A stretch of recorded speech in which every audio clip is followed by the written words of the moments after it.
वो कहते हैं कि एक गलत अफवाह उड़ा दी कि British is going to attack, तो उन्होंने पहले कर दिया। सो ये भी एक स्टोरी है। ओके तो फिर उन्होंने एक सिस्टम यहाँ शुरू किया कि anybody could approach him, anybody could come to him with ₹1 and a petition. So whenever he would receive ₹1 and petition, he would listen to that case. So एक kind of original jurisdiction था। हाँ, चंबा का issue बना because boundaries कैसे decide हो रही थी on the basis of reverse.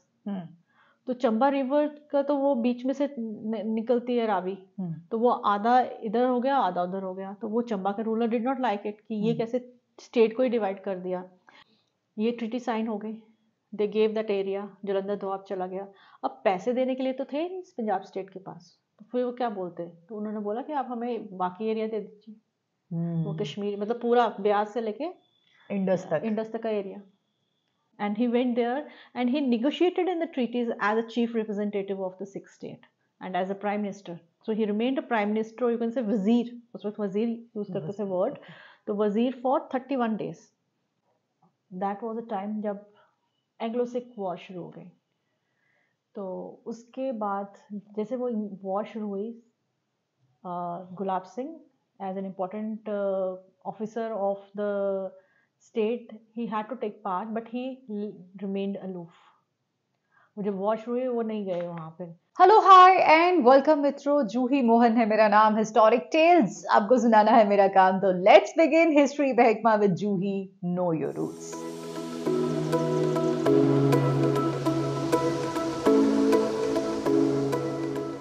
तो हमारे साथ फिर एक बार हैं doctor Mrinalini Atre ji. Welcome welcome welcome. तो पिछली बार हम लोगों ने बात करी महाराजा गुलाब सिंह जी के बारे में, ध्यान सिंह जी के बारे में, सुचेत सिंह जी के बारे में, 1846 तक का जो उनका रूल था, जो मिलिट्री एक्सपीडिशंस थे उनके बारे में। अब बन चुकी है जी नई state of Jammu and Kashmir, और उसमें अब गुलाब सिंह जी बन चुके हैं Maharaja Gulab Singh ji, and he is more of independent. और कुछ इंपॉर्टेंट ट्रीटीज साइन होने वाली हैं अब, तो करें साइन फिर मृणालिनी जी। श्योर जूही, ये महाराजा गुलाब सिंह बने लेकिन ट्रीटीज पहले हुई। ओके। ट्रीटीज के बाद ही नया स्टेट बना। ठीक है, तो हम उन ट्रीटीज की बात करते हैं। 1845 दिसंबर, दैट वाज अ टाइम जब एंग्लो सिख वॉर शुरू हो गई। तो उसके बाद जैसे वो वॉर शुरू हुई, Gulab Singh as an important officer of the state, he had to take part, but he remained aloof. वो जब वॉर शुरू हुई वो नहीं गए वहां पे, क्योंकि अब तक बहुत सारे लॉसेस हो चुके थे, और साथ में he was the state expected, six state expected him, because जितने भी six state था उसमें he was one of the major, very powerful, you can say the chief figure. तो जिसका obvious था कि he would take part in the war, but he remained aloof. And when the war ended, तो फिर obviously वो जो हारे हुए हैं और जीते हुए हैं उनमें ट्रीटी साइन होनी है। तो एक लाहौर में ट्रीटी साइन हुई, तो बट बाय द टाइम की ट्रीटी साइन होती गुलाब सिंह रीच देयर, जनवरी 31 को शायद वो वहाँ पर पहुँच गए थे, और he remained there for 30 days, and then he remained there, he acted as a prime minister, he as a main representative of the state. मतलब लड़ाई के टाइम पे वो नहीं थे वहां पर, लेकिन लड़ाई खत्म हुई तो वो वहां पर पहुंच गए। और ही अच्छा, ये जो हमने लॉसेस का जिक्र किया है बीच में, ये लॉसेस वो हैं कि उनके बेटों के एंड से, दोनों भाई और भाइयों के दोनों एंड भाई, से दो जो बेटे, उनको लॉसेस हुए, जिसकी वजह से उनका फिजिकल और मेंटल, आई थिंक दोनों तरह से उनको बहुत ट्रॉमेटिक रहा उनके लिए ये। इट वाज नो जूही, he was conqueror. So for him these things were normal, but yes, the loss of two sons, that was immense. He was left only with one son, and then he lost his two brothers also in those conspiracies. So maybe he tried to remain aloof because he knew everything what was happening. Lahore Darbar at that time, there was too much of conspiracies. It was Khalsa army which was at the helm of affairs. And it is also said, एक story है कि it was actually the mother queen और उसके से जो उनके prime minister थे, they actually thought कि we, because they are unable to sustain the empire, or they are unable to handle this Khalsa army which is becoming so powerful, they would invite the Britishers here.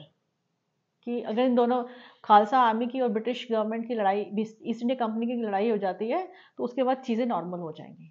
अच्छा. तो वो कहते हैं कि एक गलत अफवाह उड़ा दी कि British is going to attack, तो उन्होंने पहले कर दिया. सो ये भी एक स्टोरी है. Okay. तो probably he knew what all was happening in the Lahore दरबार. तो ही रिमेन्ड अलूफ. लेकिन जब वॉर हो गई, Sikh state was defeated, now the treaty had to be imposed, so he went there. And he went there and he negotiated in the treaties as a chief representative of the Sikh state and as a prime minister. So he remained a prime minister, or you can say wazir. उस वक्त वजीर use करते थे word. तो वजीर for 31 days till his new state was created. ये जो new state भी बनी थी, इसमें कुछ ऐसे स्टेट्स थे, कुछ ऐसे किंगडम्स इनफैक्ट थे जो आज तो हमारा पार्ट हैं, लेकिन उस वक्त नहीं थे, और वो नेगोशिएट करके, क्योंकि वो मतलब एडमिनिस्ट्रेटिव पॉइंट ऑफ व्यू से वो अलग अलग जगहों पे पड़ रहे थे, बीच में कुछ और पार्ट दूसरी स्टेट का पड़ रहा था, तो वो कैसे नेगोशिएशंस हुए थे? चंबा स्टेट की स्टोरी है, वो भी मैं बताऊंगी, बट पहले मैं आपको एक ट्रीटीज के बारे में बता दूं कि first treaty was signed on 9th of March. तो that was a treaty which was signed with the six state. तो सिक्स स्टेट को ऑब्वियसली जो द विक्टर जो होता है वो तो अपनी मर्जी से इम्पोज करता है इंडेमनिटी. तो ईस्ट इंडिया कंपनी ने सिक्स स्टेट को बोला कि आप हमें सतलुज से ब्यास तक का सारा एरिया दे दीजिए. That was basically Jalandhar Doab जिसको कहते हैं. और आप हमें पैसे भी दीजिए. Monetary indemnity was also there which was 1.5 million, जो आज के ज़माने में 150 करोड़ होगा. ओके. तो वो आप हमें दीजिए. और अगर ये नहीं दे पाते तो आप हमें बाकी हिल ट्रैक जो है वो सारा दे दीजिए. ठीक है. जो आपका वो था सतलुज से ब्यास, और ब्यास से इंडस तक का एरिया हमें दे दीजिए. और बाकी चीज़ था उनकी कि आर्मी का रिडक्शन हो गया, क्योंकि बाकी और सारे प्रोविजंस थे. ये ट्रीटी साइन हो गई. They gave that area. Jalandhar Doab चला गया. अब पैसे देने के लिए तो थे नहीं पंजाब स्टेट के पास, तो फिर वो क्या बोलते, तो उन्होंने बोला कि आप हमें बाकी एरिया दे दीजिए. वो कश्मीर मतलब पूरा ब्यास से लेके इंडस तक का एरिया. उसके बाद अब ये एरिया तो दे दिया, बट यहाँ तो लोकल चीफ्स थे, गुलाब सिंह भी थे, बहुत सारे थे. उनकी राइट्स का क्या होगा? तो 9th मार्च को ये ट्रीटी साइन हुई. 11th मार्च को एक और ट्रीटी साइन हुई कि जिसमें जो डिस्पोजेस्ड चीफ्स हैं, जो हिली ट्रैक से चीफ्स हैं, उनकी क्या राइट्स होंगी. उसमें गुलाब सिंह भी थे. बट देन इसी ट्रीटी में ये ध्यान रखा गया कि Gulab Singh, because the kind of role he has played, कि दोनों पावर्स में उन्होंने फ्रेंडली लेवल पे ट्रीटी साइन करवा दी. Because of his role he would be given the independent status with possessions. और पोजेशंस क्या है उसके लिए अलग से ट्रीटी साइन होगी, लेकिन he would be given a independent status because of his role. Okay. ठीक है. उसके बाद फिर ट्रीटी साइन हुई 16th मार्च को गुलाब सिंह के साथ. तो गुलाब सिंह के साथ ही बिकेम इंडिपेंडेंट. उसको बोला कि इन परपेचुटी आपको ये हम दे देते हैं हिल स्टेट्स. और कश्मीर वॉज टेकन बिकॉज वो पैसे, गुलाब सिंह ने बोला कि मैं आपको इतने पैसे दे देता हूँ. So that area was also given to Gulab Singh. So almost which is present, which was Kashmir and Ladakh and Jammu, this was given to Gulab Singh. Right. और अब गुलाब सिंह को दे दिए, तो अब जो Gulab Singh becomes the independent ruler. तो अभी छोटे छोटे तो जागीर से कुछ स्टेट्स थे, उनके रूलर्स थे, अब वो कहाँ जाएंगे? बिकॉज गुलाब सिंह के पास सारी पावर है, अब सिक्स स्टेट के पास तो नहीं है. देन अगेन द कंपनी केम इन, और कंपनी ने बोला गुलाब सिंह को कि because these hill chiefs are our responsibility, तो आप इनको annual, they can be given annual pension. तो गुलाब सिंह ने उनको एक और option they the. You can stay in within this Jammu and Kashmir state, or you can leave it, but आपको annual pension दे देंगे. तो फाइनली ऑब्वियसली सभी रूलर्स ने चाहेंगे कि हम बाहर ही जाएं. They would not like to serve under Gulab Singh. तो most of them left the state and then they were given annual pension by the British government. और फिर गुलाब सिंह ने कुछ एरिया सरेंडर किए अपने जहाँ पे इन लोगों को रिहेबिलिटेट किया गया. So this is how the state of Jammu and Kashmir was created. अब कश्मीर तो दे दिया इन राइटिंग तो दे दिया, बट वहाँ पर तो एक सिख गवर्नर था. He refuse to hand over. So that was taken forcibly. और जो खाखा बाम्बास थे वो भी एक रीजन था. वहाँ पे उन्होंने गुलाब सिंह के साथ इंडिपेंडेंटली प्राइवेटली कर दिया कि हम वी एक्सेप्ट योर सुजरेनिटी. हाँ, चंबा का इश्यू बना बिकॉज बाउंड्रीज कैसे डिसाइड हो रही थी on the basis of reverse. तो चंबा रिवर का तो वो बीच में से निकलती है रावी. तो वो आधा इधर हो गया आधा उधर हो गया. तो वो चंबा का ruler did not like it कि ये कैसे स्टेट को ही डिवाइड कर दिया. फिर ultimately negotiations were done and it was decided कि चंबा रूलर एग्रीड कि I will give away Bhadrawah. मैं उस पर अपने सारे राइट्स छोड़ दूंगा. भद्रवा. ओके.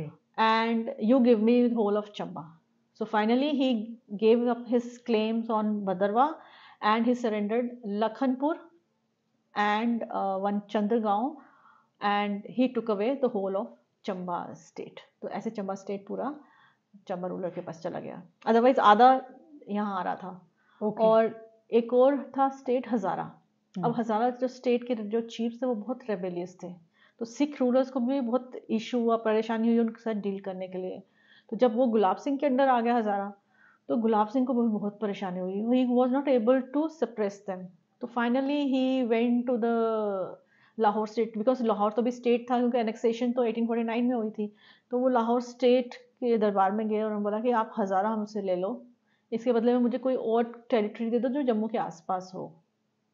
तो finally Hazara was given taken away और फिर जम्मू के आसपास की टेरिटरी थोड़ी और उनको दे दी. ये पठानकोट भी कभी जम्मू का पार्ट हुआ करता था, जे.एंड.के का. पठानकोट वॉज नूपुर ना. ये तो एंट्री पॉइंट था. नूपुर स्टेट का था ये. एक्चुअली ये पहले जो पठानकोट और नूपुर स्टेट ये this was part of Mughal state. फिर लखनपुर इंडिपेंडेंट बना, फिर उसके अंडर ये आया नूपुर. और जब हीरा सिंह बने थे ना प्राइम मिनिस्टर 1828 में, sorry not prime minister but he was given the title of Raja.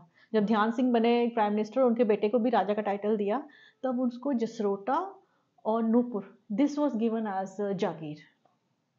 Okay okay okay. In treaties और जो कॉन्क्वेस्ट बेसिकली गुलाब सिंह ने किए थे, तो इनके बेसिस पे अ नया स्टेट क्रिएट हुआ.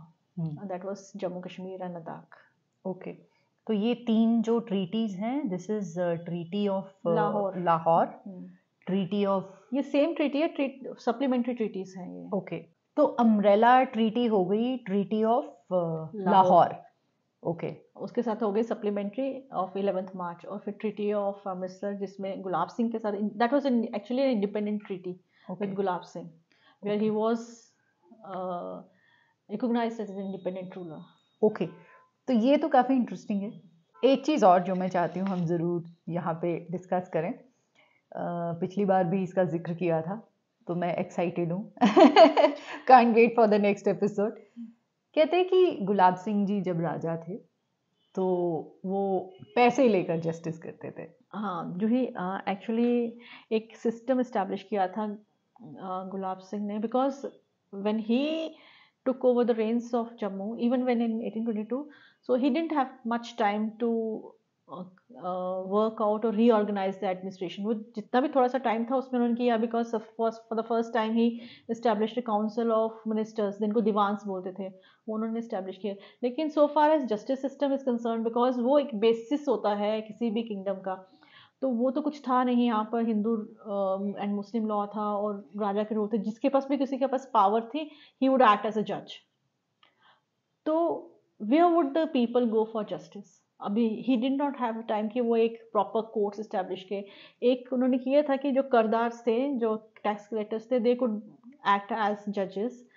तो फिर उन्होंने एक सिस्टम नया शुरू किया कि anybody could approach him, anybody could come to him with 1 rupee and a petition. So whenever he would receive 1 rupee and petition, he would listen to that case. So एक kind of original jurisdiction था. So ये अभी अजीब सा लगेगा सुनने में, लेकिन at a time when there was nothing of justice system, तो उस वक्त राजा ने ये चीज शुरू किया कि आप 1 रुपया लेके आओ और आप पिटिशन होगी तो I listen to the case. तो कहते हैं कि एक बार ही वॉज गोइंग समवेयर, तो एक आदमी ने अपना 1 रुपया उनको दिखाया तो वो रुक गए। तो उन्होंने बोला कि मेरी पिटिशन भी है, उन्होंने पहले रुपया लेना चाहा, तो उसने बोला कि नहीं, पहले मेरी पिटिशन सुनो फिर आपको मैं 1 रुपया दूंगा। तो he stood there and he listen to the petition and then he took the rupee. तो कुछ लोगों का ये है कि उससे वो पैसा कमाना चाहते हैं। It was not the matter of money, but yes, that was a system which he established, and it was a system which brought him some money also. Treasury में कुछ पैसे भी आ जाएंगे, but at least that was a way where, in his understanding, in his circumstances, that was the best thing. Interesting. इसके अलावा कुछ ऐसा कोई लैंडमार्क चीजें हैं जो उन्होंने की जो हो? ही आफ्टर 1846 एक तो उन्होंने धर्मार्थ ट्रस्ट स्टैब्लिश किया, and then he also encourage the shawl industry. वो शॉल इंडस्ट्री के लिए भी उन्होंने उसको रीऑर्गेनाइज किया, ही एस्टैब्लिश स्कूल्स, एंड कहते हैं कि जब ये ट्रीटी साइन की थी महाराजा गुलाब सिंह ने 1846 में, तो ट्रीटी में he had to give tribute to the British government, because British government का तो ओवरऑल सोवरेनिटी थी। तो उसमें वो एक हॉर्स जो ट्रिब्यूट देते थे अलॉन्ग विद मनी, तो वो 3 कश्मीरी शॉल्स भी देते थे। अच्छा, एज ए ट्रिब्यूट। मतलब ये बिकॉज शॉल इंडस्ट्री का जिक्र आया तो मैं बोल रही हूँ, शॉल इंडस्ट्री के लिए इन्होंने बहुत कुछ किया था। ओके, तो आई थिंक गुलाब सिंह जी के बारे में और भी आई एम श्योर बहुत सारे किस्से होंगे। हाँ, जो ही जब हम इंडिविजुअल प्रिंसिपैलिटीज करेंगे तो उसमें तो गुलाब सिंह जी का जिक्र आएगा, तो उसमें हम डिटेल्स वो हर एक प्रिंसिपैलिटी की, गुलाब सिंह ने क्या किया, हर प्रिंसिपैलिटी में कैसे नेक्स्ट किया, वो उसी के उसमें करेंगे, एपिसोड में करेंगे। Definitely, but before that I think ये इनजस्टिस होगा अगर हम जनरल जोरावर सिंह जी की बात ना करें। तो आई थिंक नेक्स्ट टाइम हम डिटेल में जनरल जोरावर सिंह जी की बात करेंगे और how he became that powerful general source for Gulab Singh ji कि वो इतने इम्पोर्टेंट एक्सपीडिशंस कर पाए। फिलहाल के लिए I think that's it. Yes Juhi, thank you very much once again Mrinalini ji. Thank you Juhi. और आपको मालूम ही है, if you like this history महकमा with Juhi, if you like this story आज वाली, तो आप शेयर कर सकते हैं अपने फैमिली के साथ, अपने फ्रेंड्स के साथ, हमको कमेंट्स में बता सकते हैं। कुछ भी आपका फीडबैक है आप वो भी हमको कमेंट्स में बता सकते हैं। Mrinalini ji and I are always open to feedback, और अगर कुछ they can add something to the story, please, you are always welcome. Definitely, that'll be great. Thank you very much for joining in. Until next time, bye bye.